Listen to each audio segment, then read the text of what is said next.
बहुत बार हमने ऑब्जर्व किया है पेरेंट्स और उनके किड्स बिल्कुल सिमिलर लगते हैं। जैसे अगर आप मेरे पीछे पिक्चर देखेंगे तो शाहरुख खान का जो सन है, उनका बेटा है, बिल्कुल सिमिलर आपको देखने को मिल रहा है। सिमिलरली बच्चा सैफ अली खान का बेटा भी आपको देखने को लग रहा है कि हाँ जी, चेहरे से ही पता चल रहा है कि हाँ जी, ये इन्हीं का ही बेटा है। तो ये क्या और कैसे इंफॉर्मेशन पास होती है पेरेंट्स से ऑफस्प्रिंग में, तो इस अमेजिंग चैप्टर में हम समझते हैं जिसका नाम है हेरिडिटी।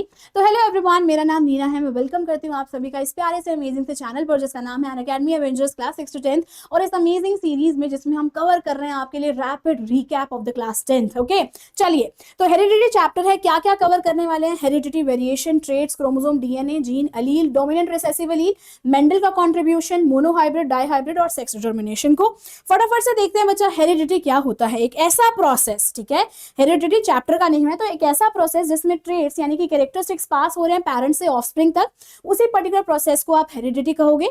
और ये कैसे पास हो रहे हैं ट्रेट्स या कैरेक्टरिस्टिक्स? वो ऑब्वियसली जीन्स के थ्रू होते हैं, ठीक है। एग्जाम्पल जैसे स्किन का कलर, बालों का रंग, आंखों का रंग, तो आप इस पिक्चर के थ्रू भी अंदाजा लगा सकते हैं। नेक्स्ट थिंग बच्चा, वेरिएशन क्या होती है? वेरिएशन मतलब डिफरेंसेस, कुछ ना कुछ आपको चेंजेस देखने को मिलेंगे, ठीक है। तो वेरिएशन मतलब differences between the individual of the same species. सारे ह्यूमन बींग्स अब एक जैसे तो नहीं दिखते हैं, सब में कुछ ना कुछ वेरिएशंस हैं, सब में कुछ ना कुछ डिफरेंसेस हैं। ऑब्वियसली स्टूडेंट्स, आंखों का रंग हो सकता है, यानी कि कान हो सकता है जिसका ईयर लोब अटैच है या फ्री है, ठीक है, ईयर पिन्ना अटैच है या फ्री है। अब ट्रेट को हम कैसे डिफाइन करेंगे बच्चा? एक ऐसा स्पेसिफिक कैरेक्टरिस्टिक या फीचर किसी भी ऑर्गेनिज्म का, उसे को हम ट्रेट कहते हैं। जैसे कि हाइट या तो लंबी होगी, छोटी होगी, टॉल या फिर ड्वार्फ होगी। दूसरी बच्चा, आंखों का रंग ब्राउन हो सकता है, ब्लैक हो सकता है, ब्लू, ग्रीन, कुछ भी हो सकता है, ठीक है। तो ये ट्रेट के बारे में यहाँ पर बात कर रहे हैं। अब ट्रेट को भी हमने दो मैनर में क्लासिफाई किया, एक्वायर्ड और इनहेरिटेड। एक्वायर्ड मतलब जो आप पूरी लाइफ टाइम में सीख रहे हो, आपने जब ऑब्वियसली जब आप पैदा हुए हैं उसके बाद जो भी आपने अपनी जिंदगी में सीखा है, it can be dancing, swimming, singing, है ना, आपने अपने आप को मस्कुलिन बनाना है, ये आप एक्वायर्ड ट्रेट है आपका, आपने पूरी जिंदगी में सीखा है, ठीक है। अगर आप बात करते हैं इनहेरिटेड ट्रेट की, वो पर्टिकुलर कैरेक्टरिस्टिक जो आप अपने पेरेंट्स से as it is pass on कर रहे हैं, ट्रांसफर कर रहे हैं, उसको आप इनहेरिटेड ट्रेट कहेंगे, ठीक है। जिसमें आपका आई का कलर आ जाएगा, स्किन का कलर आ जाएगा, ठीक है, आपकी टंग को रोल करना आ जाएगा, आपके बालों का रंग आ जाएगा, या फिर आपके फीट के टोज के अलाइनमेंट हो सकता है। तो ये सारे इनहेरिटेड ट्रेट हैं। नेक्स्ट थिंग आती है बच्चा, आप जीन्स क्या होते हैं और कहां पर ये प्रेजेंट होते हैं? आप सबको पता है सेल के अंदर न्यूक्लियस होता है बच्चा, न्यूक्लियस सारी जेनेटिक इंफॉर्मेशन लेकर बैठा है। तो चलिए, अगर न्यूक्लियस को थोड़ा देखेंगे तो न्यूक्लियस के अंदर क्या प्रेजेंट होते हैं? क्रोमोसोम प्रेजेंट होते हैं। क्रोमोसोम किसके बने होते हैं बच्चा? डीएनए और प्रोटीन के। तो क्रोमोसोम के ऊपर क्या प्रेजेंट है? डीएनए प्रेजेंट है, और डीएनए के स्पेसिफिक सेगमेंट्स पर जीन्स प्रेजेंट होते हैं। तो इनको हम कैसे डिफाइन करेंगे? तो ऐसा थ्रेड लाइक स्ट्रक्चर बच्चा जो कि डीएनए और प्रोटीन का बना हुआ है, न्यूक्लियस के अंदर प्रेजेंट है, उसको क्रोमोसोम कहेंगे, ठीक है। डीएनए वो मॉलिक्यूल जो क्रोमोसोम को बना रहा है और जेनेटिक इंफॉर्मेशन को कैरी करके बैठा है, ठीक है। जीन्स क्या होंगे? स्पेसिफिक सेक्शन होंगे डीएनए के जो डिटरमाइन करेंगे कि भाई क्या कैरेक्टरिस्टिक होने वाला है। अलील क्या होते हैं बच्चा? ये डिफरेंट फॉर्म ऑफ जीन होंगे जो कहीं ना कहीं सेम ट्रेट को कंट्रोल करते हैं। चलिए, अलील को थोड़ा और समझते हैं। अलील बच्चा एक, आप ऐसे कह सकते हैं, like alternative form of gene, है ना। अगर मैं एक ट्रेट की बात करती हूँ, कैरेक्टरिस्टिक की बात करती हूँ, मान लेते हैं आंखों का रंग, आई कलर, ठीक है। तो आंखों का रंग बच्चा क्या हो सकता है? ब्लैक भी हो सकता है, ब्राउन भी हो सकता है। तो ये ब्लैक और ब्राउन ये दोनों जीन ही हैं, ठीक है। ट्रेट किसके बारे में बात कर रहे हैं बच्चा? आंखों के रंग, ये दोनों जीन ही है, पर ये दोनों डिफरेंट इंफॉर्मेशन कैरी कर रहे हैं। तो दोनों जीन को आपस में क्या कहेंगे? अलील। ऑलराइट, तो यही लिखा है बच्चा, अलील इज अ वेरिएंट और alternative form of gene that occurs on a chromosome. Allele determines, ये आपकी वेरिएशन को डिटरमाइन करेगा, और कहीं ना कहीं जो आप पेरेंट्स से ट्रांसफर होती है, जिस किसमें? ऑफस्प्रिंग्स में, ठीक है। नेक्स्ट थिंग बच्चा, dominant and recessive Aleel. Dominant अलील अपने आप को हमेशा अपनी दादागिरी दिखाएगा, ठीक है, मतलब ये अपने आप को एक्सप्रेस करेगा, चाहे रिसेसिव अलील प्रेजेंट हो चाहे एब्सेंट हो, और इसको आप कैपिटल लेटर से रिप्रेजेंट करते हैं। रिसेसिव अलील बच्चा ये अपने आप को रिप्रेजेंट करता है, ये अपने आप को एक्सप्रेस करता है जब डोमिनेंट अलील की एब्सेंस हो, जब वो गायब हो, ठीक है। तो बच्चा इसको हम लोअर केस लेटर से, स्मॉल लेटर से रिप्रेजेंट करते हैं। अब दो टाइप के अलील्स होते हैं बच्चे, होमोजाइगस और हेट्रोजाइगस। होमोजाइगस का मतलब ये है जब दोनों alleles of the gene are similar, उसको आप क्या कहोगे बच्चा? होमोजाइगस कहोगे। देखो बिल्कुल सेम है, सेम इंफॉर्मेशन कैरी कर रहे हैं, कैपिटल टी, स्मॉल टी हो सकता है, ठीक है। नेक्स्ट थिंग की बात कर रहे हो बच्चा, हेट्रोजाइगस। हेट्रो का मतलब भी डिफरेंट होता है, ठीक है। यहाँ पर two alleles of the gene are dissimilar, एक दूसरे से अलग है बच्चों, उसको आप हेट्रोजाइगस कंडीशन कहोगे। तो इसीलिए बच्चा यहाँ पर कैपिटल टी और स्मॉल टी, देखो दोनों में आपको डिफरेंस भी देखने को मिल रहा होगा। अब आता है बच्चा फिनोटाइप और जीनोटाइप क्या होता है। फिनो मतलब आपका similarly P for phenotype and P for physical appearance, जो आप फिजिकली देखकर कह सकते हैं अच्छा ये तो टॉल टॉल है, ये डॉफ है, इसका आंखों का रंग ब्लैक है, इसका ब्राउन है, ठीक है। तो जो भी बच्चा आप ऑब्जर्वेबल कैरेक्टरिस्टिक्स यानी कि फिजिकल अपीयरेंस के बेसिस पर जो भी बात करते हैं वो आपका फिनोटाइप होता है। जब आप जेनेटिक लेवल पर बात करते हैं कि इसके अंदर कौन से जीन्स प्रेजेंट हैं, वो आपका जीनोटाइप होता है, मतलब genetic makeup of an organism, ठीक है। अब मेंडल का क्या कंट्रीब्यूशन था इन सब में बच्चा, तो ग्रीगर जॉन मेंडल, जिनको फादर ऑफ जेनेटिक्स भी कहा जाता है, उन्होंने कुछ एक्सपेरिमेंट कंडक्ट किए थे पी प्लांट पे यानी कि पाइजम सटाइवम पे, जिसका साइंटिफिक नेम है ऑब्वियसली उसका, सर्टेन थिंग्स को अंडरस्टैंड करने के लिए, ठीक है, कैरेक्टरिस्टिक्स की इंपॉर्टेंस को अंडरस्टैंड करने के लिए, उसका सिग्निफिकेंस अंडरस्टैंड करने के लिए। तो उन्होंने लाइक मटर का प्लांट ही क्यों चुना बच्चों, सर्टेन रीजन थे, छोटी लाइफ साइकिल, दूसरा थिंग बच्चा इजीली ग्रो हो जाता था, मेंटेन करना इजी था, और साथ साथ कुछ कंट्रास्टिंग कैरेक्टरिस्टिक्स की वजह से भी।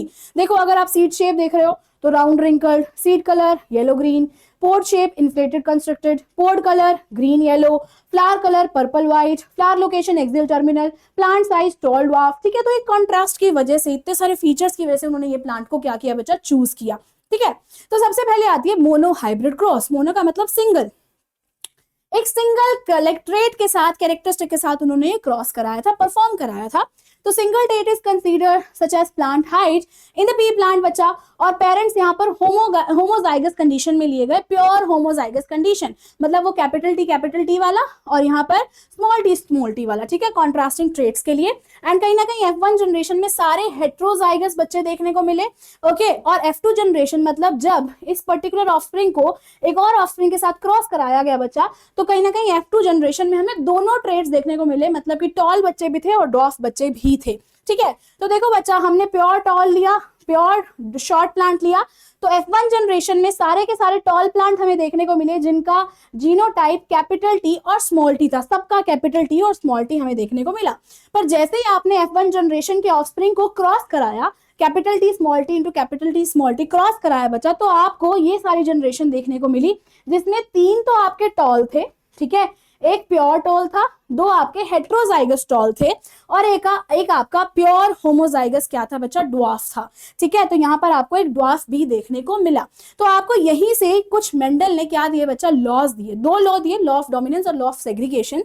डोमिनेंस ये कहता है कि हेट्रोजाइगस इंडिविजुअल के अंदर एक अलील जो कि डोमिनेंट होगा वो क्या कर देता है बच्चा, एक्स मतलब कि मास्क कर देता है, मतलब उसके ऊपर एक कवर लगा देता है, कौन से अदर अलील को, यानी कि रिसेसिव अलील पे ऊपर, ठीक है।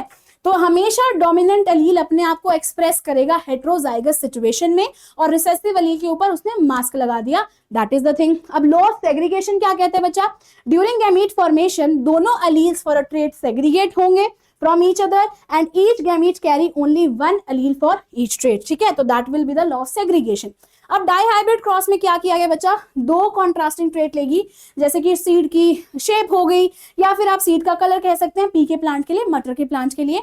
अब पेरेंट्स की जनरेशन पहले आपने क्या ली बच्चा, बिल्कुल प्योर ली, ठीक है, राउंड येलो ली और ग्रीन लाइक रिंकल्ड ग्रीन ली, ठीक है। आपकी जो F1 जनरेशन आई बच्चा, सारी राउंड येलो आई, पर कहीं ना कहीं बच्चा यहाँ पर हेट्रोजाइगस सिचुएशन देखने को मिली। पर जैसे आपने F2 जनरेशन को क्रॉस कराया तो आपको सर्टेन न्यू कॉम्बिनेशंस भी मिले, और आपको सर्टेन और अदर स्टेट्स भी देखने को मिली। चलिए समझते हैं कैसे। देखिए, तो यहाँ पर आपने येलो राउंड और ग्रीन रिंकल लिया, दोनों को क्रॉस कराया। F1 जनरेशन में बच्चा सारे ऑफस्प्रिंग्स आपके येलो राउंड आए, ठीक है, येलो राउंड आए, पर ये हेट्रोजाइगस स्टेट आपको देखने को मिली। पर इस येलो राउंड के साथ आपने एक और येलो राउंड ऑफस्प्रिंग को जब लाइक क्रॉस कराया, तो उन्होंने ऐसा पाया कि बहुत सारे, ठीक है, 9 पर्टिकुलर ऐसे स्पीशीज मिले, 9 ऑफस्प्रिंग ऐसे मिले जो कि येलो राउंड थे, ठीक है। 3 आपको ऐसे मिले जो कि ग्रीन राउंड थे, 3 आपको ऐसे मिले जो कि येलो रिंकल थे, और 1 आपको ऐसा ऑफस्प्रिंग मिला जो कि कहीं ना कहीं आपका क्या था बच्चा, ग्रीन रिंकल था, ठीक है। तो स्टार्टिंग में जो हमने क्या लिया था, पेरेंट लिया था, उसका जैसा हमें जो बच्चा मिला वो हमें सेकंड जनरेशन में देखने को मिला। तो यहाँ से लॉ ऑफ इंडिपेंडेंट असॉर्टमेंट हमें देखने को मिला जिसमें ये कहा गया कि जब 2 से ज्यादा ट्रेट आप करेंगे इनहेरिट, उसका क्रॉस कराएंगे बच्चों, तो alleles for each trait assort independently, वो असॉर्ट होंगे, सेपरेट होंगे इंडिपेंडेंटली गैमीट फॉर्मेशन के दौरान, और आपको कुछ नए कॉम्बिनेशंस भी देखने को मिलेंगे ऑफस्प्रिंग के अंदर, क्योंकि आपने तो येलो राउंड लिया था और ग्रीन रिंकल लिया था, पर आपको नए कॉम्बिनेशंस भी तो मिले, यहाँ पर आपको ग्रीन राउंड और येलो रिंकल भी तो देखने को मिला, ठीक है। तो यहाँ से एक और लो आया, ओके। उसके बाद अगर सेक्स डिटर्मिनेशन की बात करते हैं बच्चा, तो जेनेटिक सेक्स डिटर्मिनेशन ऑब्वियसली आपका इंडिविजुअल में आप स्पेसिफिक स्पीशीज में करेंगे। अगर आप पेरेंट्स की बात करते हैं, ह्यूमन बींग्स की बात करते हैं, तो ह्यूमन बींग्स के अंदर 46 नंबर ऑफ क्रोमोसोम्स होते हैं, यानी कि 23 पेयर्स होते हैं बच्चा, जिसमें 22 ऑटोसोम्स होते हैं और 1 पेयर आपका सेक्स क्रोमोसोम होता है। फीमेल के पास एक्सएस क्रोमोसोम्स है, ठीक है, जो सेक्स क्रोमोसोम है, और मेल के पास वो एक्स वाई है बच्चा, जो कि कहीं ना कहीं सेक्स क्रोमोसोम है। तो मदर कंट्रीब्यूट करती है बच्चा एक्स क्रोमोसोम को एग के अंदर, और फादर कंट्रीब्यूट करता है या तो एक्स क्रोमोसोम को या फिर वाई क्रोमोसोम को। एक्स को किया बच्चा तो गर्ल होगी, वाई को किया तो बॉय होगा। चलिए समझते हैं, जिसकी प्रोबेबिलिटी 50-50% होती है। देखो बच्चा, ये फादर से एक्स वाई आएगा, मदर से एक्स एक्स आएगा, ठीक है। तो अगर ये एक्स एक्स क्या हो जाता है, मर्ज हो जाता है, फ्यूज हो जाता है जाइगोट फॉर्मेशन के दौरान, तो लड़की होती है, ठीक है। एक्स वाई होता है तो बच्चा क्या होता है, लड़का होता है, ठीक है, बॉय होता है। यहाँ पर अगेन आपको लड़की और यहाँ पर आपको क्या देखने को मिल रहा है, बॉय देखने को मिल रहा है, जिसकी ऑब्वियसली 50-50% प्रोबेबिलिटी थी। तो आई थिंक आपने इस पूरे चैप्टर को मेरे साथ एक बार फिर से रिवाइज करा होगा। तो thank you so much students for amazing session. मिलते हैं ऐसे अगले सेशन में। Till then take care of yourself. हमारे साथ जुड़ना मत भूलिएगा इन टेलीग्राम ग्रुप्स पर, और bye bye, take care, keep learning.